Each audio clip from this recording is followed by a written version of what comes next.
नमस्कार, स्वागत है आप सबका राजनीति के इस अखाड़े में। मेरा नाम है अजय सेतिया। मित्रों, लक्षद्वीप और मालदीव की घटना के बाद भारत के विपक्ष को यह तो समझ आ गया होगा कि उनकी सोच कितनी छोटी है और देश किस हद तक मोदी के साथ खड़ा है। मोदी 2 और 3 जनवरी को लक्षद्वीप गए थे। 4 जनवरी को उन्होंने समुद्र तट की कुछ तस्वीरें और वीडियो जारी किए। मोदी की इन तस्वीरों और वीडियो ने मालदीव को हिलाकर रख दिया। मालदीव के बारे में मोदी ने इन तस्वीरों और वीडियो के साथ कुछ नहीं लिखा था, सिर्फ लक्षद्वीप के बारे में लिखा था। वहां के 3 मंत्रियों को आने वाले खतरे का आभास हो गया। खतरा यह है कि मोदी लक्षद्वीप को टूरिज्म के लिए डेवलप कर देंगे तो मालदीव कौन आएगा। मालदीव की सारी अर्थव्यवस्था का भट्ठा बैठ जाएगा, क्योंकि हर साल अमूमन 3 लाख भारतीय टूरिस्ट मालदीव जाता है। हड़बड़ी में वहां के 3 मंत्रियों ने मोदी के खिलाफ एक्स पर बदजुबानी कर दी। बदजुबानी का नतीजा यह निकला कि भारत में सोशल मीडिया पर बायकॉट मालदीव ट्रेंड करने लगा। देश की फिल्मी हस्तियों ने, खिलाड़ियों ने, विद्वानों ने, युवाओं ने बायकॉट मालदीव की मुहिम चला दी। 24 घंटे के भीतर भारत की इजी माई ट्रिप कंपनी ने मालदीव की सारी बुकिंग कैंसिल कर दी और पर्यटकों का 1 करोड़ 30 लाख रुपया वापस लौटाने की प्रक्रिया शुरू कर दी। 4000 लोगों ने अपने होटलों की बुकिंग रद्द करवा दी।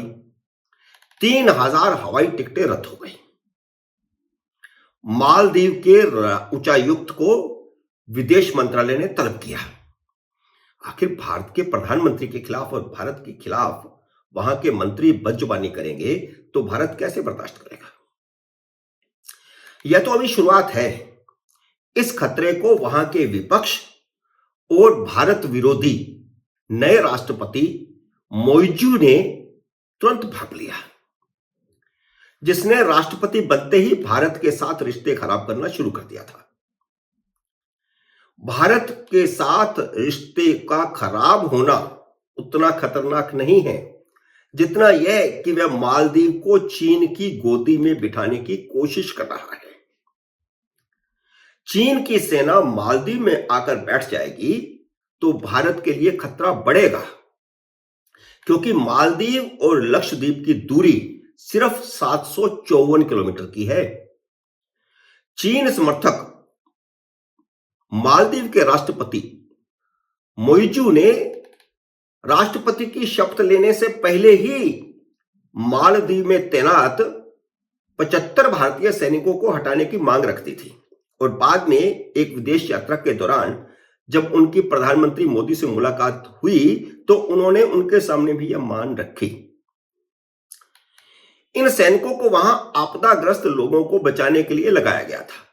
भारत ने 2 हेलीकॉप्टर और 1 विमान दिया था, तो उन विमान की और हेलीकॉप्टरों की देखरेख और आपदा में कहीं मालदीव के लोग फंसे हों और उनको हॉस्पिटल तक ले जाना हो तो उस कार्य में ये 75 सैनिक काम कर रहे थे। मोइजू ने राष्ट्रपति बनते ही भारत के साथ किए गए साझा समझौते भी रद्द कर दिए और मोइजू को वहां पर चीन समर्थक माना जाता है। मोदी राहुल गांधी की तरह छुट्टियां मनाने लक्षद्वीप नहीं गए थे। वह बड़ा लक्ष्य साधने के लिए लक्षद्वीप गए थे। मालदीव के विपक्ष और वहां के राष्ट्रपति को तो यह बात समझ में आ गई, इसलिए तीनों मंत्रियों को सस्पेंड कर दिया गया। लेकिन उन मंत्रियों की बदजुबानी भारत के विपक्षी दलों के नेताओं जितनी अज्ञानतापूर्ण और मूर्खतापूर्ण भी नहीं है। भारत के विपक्षी नेताओं की अपने ही देश के प्रधानमंत्री के खिलाफ बदजुबानी देश पिछले 10 साल से झेल रहा है। मालदीव के अगर सांसदों और मंत्रियों ने भारत के खिलाफ या भारत के प्रधानमंत्री के खिलाफ बदजुबानी की तो वह अपने राष्ट्र हित को सामने रखते हुए की। लेकिन भारत का विपक्ष पिछले 10 साल से बिना हित अहित को जाने मोदी के खिलाफ बदजुबानी करता रहता है। मोदी विरोध में उनकी सोचने की क्षमता बिल्कुल खत्म हो गई है। उन्हें हर बात का विरोध करना है। जब 4-5 जनवरी को दुनिया भर में लक्षद्वीप ट्रेंड कर रहा था, देश जान समझ रहा था कि मोदी कितना दूर की सोचकर लक्षद्वीप गए थे और वहां से दुनिया भर को संदेश दिया। मालदीव को भी संदेश चला गया था कि अगर वह भारत के साथ दुश्मनी लेगा और भारत के दुश्मन की गोद में जाकर के बैठेगा तो उसे नुकसान उठाना पड़ेगा। मोदी ने जबरदस्त कूटनीति खेली जिसे मालदीव के विपक्ष ने सबसे पहले समझा और पूर्व राष्ट्रपति और पूर्व प्रधानमंत्री ने राष्ट्रपति से अपील की कि वह उन बदजुबान मंत्रियों पर नकेल लगाएं जो भारत के प्रधानमंत्री के खिलाफ और भारत के खिलाफ बोल रहे हैं। उनको पता था कि अगर भारत ने रिएक्ट किया तो मालदीव की अर्थव्यवस्था चौपट हो जाएगी। लेकिन सिर्फ बदजुबानी से अपनी राजनीति चलाने वाले भारत के विपक्ष को कुछ समझ नहीं आया। कांग्रेस अध्यक्ष मल्लिकार्जुन खड़गे ने मोदी के लक्षद्वीप जाने पर जो भद्दी टिप्पणी की वह मालदीव के मंत्रियों से भी खराब है। जब कूटनीति की समझ ना हो तो जुबान बंद रखनी चाहिए। कूटनीति तो क्या, मल्लिकार्जुन खड़गे को तो राजनीति की समझ भी नहीं है, वरना मोदी के लक्षद्वीप के दौरे पर ऐसी टिप्पणी वह नहीं करते। अब उनसे कोई पूछे कि लक्षद्वीप के फोटो और वीडियो की अगर उन्हें समझ नहीं आई थी तो वह किसी से पूछ लेते। उसकी मणिपुर से तुलना करना, मणिपुर की घटनाओं से तुलना करना क्या मतलब है? कोई जरूरत ही नहीं। कहां मणिपुर की घटना और कहां लक्षद्वीप जाना। लेकिन यह उनकी बड़ी प्रॉब्लम है। उनकी बड़ी प्रॉब्लम यह है कि मोदी की लोकप्रियता उनको रास नहीं आती। लेकिन यह प्रॉब्लम उस समय नफरत लगने लगती है जब आप देश की गरिमा, स्वाभिमान, देश का हित अहित समझे बिना बदजुबानी करते हैं। आपको मोदी के मंदिर जाने पर एतराज है, आपको उनके लक्षद्वीप जाने पर एतराज है, आपको उनके फोटो और वीडियो पर एतराज है।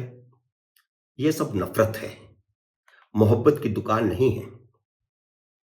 मोदी एक लंबी सोच के साथ लक्षद्वीप गए थे। अगर कोई पड़ोसी देश दुश्मन बन जाए तो जरूरी नहीं कि उसके साथ सीमा पर युद्ध लड़ा जाए। युद्ध के दूसरे तरीके भी अपनाए जाते हैं। दुनिया बदल चुकी है। कूटनीति भी एक युद्ध का तरीका है। मालदीव के नए राष्ट्रपति ने जिस तरह भारत के साथ संबंध बिगाड़ने की शुरुआत की है वह भारत के लिए इसलिए चेतावनी है क्योंकि मालदीव चीन की गोद में जाकर बैठ रहा है। मल्लिकार्जुन खड़गे या तो राजनीति और कूटनीति में जीरो हैं या फिर वह राहुल गांधी के इशारे पर चीन की तरफदारी कर रहे हैं। उन्हें कांग्रेस का चीन के साथ किया गया समझौता देश को बताना चाहिए। चीन के जिस दस्तावेज पर राहुल गांधी ने दस्तखत किए थे उस दस्तावेज की कॉपी अब उनके कब्जे में है क्योंकि अब वह कांग्रेस के अध्यक्ष हैं। उन्हें यह भी देश को बताना चाहिए कि गांधी परिवार ने वे कागज उन्हें सौंपे भी हैं या नहीं अध्यक्ष बनने के बाद। बड़ा सवाल यह है। और मल्लिकार्जुन खड़गे ने जिस प्रकार मोदी के लक्षद्वीप जाने पर अपनी छोटी तंग सोच का इजहार किया है उसे देश पसंद नहीं कर रहा। देश किधर चल रहा है यह देश ने बता दिया है। मित्रों, उम्मीद है मेरा ये वीडियो आपको पसंद आया होगा। इसे लाइक और शेयर कीजिए। अगर आपने मेरे YouTube चैनल को सब्सक्राइब नहीं किया तो कृपया सब्सक्राइब करके आशीर्वाद दीजिए। जल्द ही मिलते हैं अगले वीडियो में किसी अन्य विषय के साथ। तब तक नमस्कार।